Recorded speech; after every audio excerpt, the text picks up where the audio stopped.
So sad to say, hanggang ngayon pala may gumagamit pa pala ng basurang relay na to. Relay sa MDL. Relay sa busina. Doon na pupunta yan. So eto na yung kabuuan ng wiring niya, no? Wala akong palitan, wala akong binago. As is, rewiring buo nangyari. One relay setup na palitan at isa sa busina. Malinis na siya. At hindi lang malinis, stable ang flow ng kuryente. Isasara natin yung kaha, de-demo ko sa inyo yung before and after nito, kung ano nang magbabago.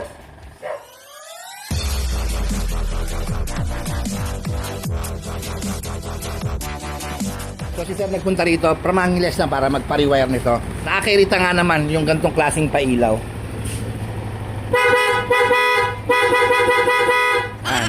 Umaandar ang makina, binuksan ko yung MDL, makasampu, 5 o 10 busina, nagngongongo na yung busina. Ayan na. Battery OD, chinek ko, okay naman po ang pagcha-charge niya, voltage reading niya, nagkakarga siya ng maayos, 14.1, 14.2, okay naman. Pero bakit kumukurap? At nagngongongo. So power up ang gagawin natin, no? Kaya diyan sir dito. Papakita ko sa inyo, no? Ito yung before. Tignan natin yung after, no? Wala kami balitan na battery, as is rewiring. Start natin.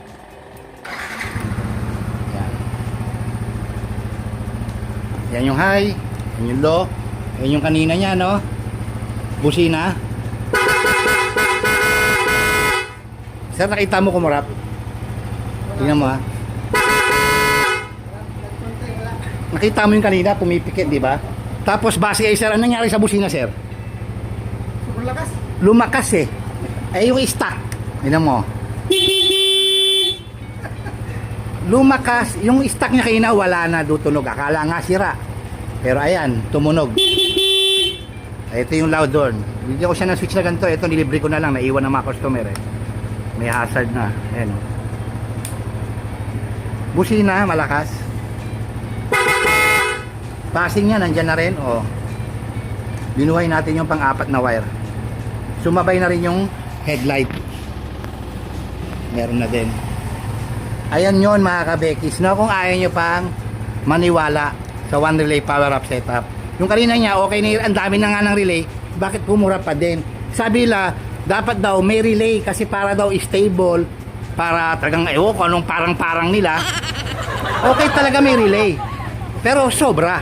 Eh ba't ito one relay setup? Ayan o. Lumakas yung busina, gumanda yung daloy ng kuryente, nag-flow ng maayos gamit ang one relay setup. May magsasabi naman dyan, lalo na yung mga bagito pa, yung bago pa sa channel ko, yung nakapanood sa akin, hindi tatagal yan, hindi gaganyan. Nung nilabas ko itong Power Up Lines 2020 pa, yan ay sinasabi. Ngayon, tanongin nyo yung mga customer ko na ginawa ko nung pandemic pa, kung yung sinasabi nyo masisira yung relay, tinatanongin nyo kung nangyari sa kanila yon.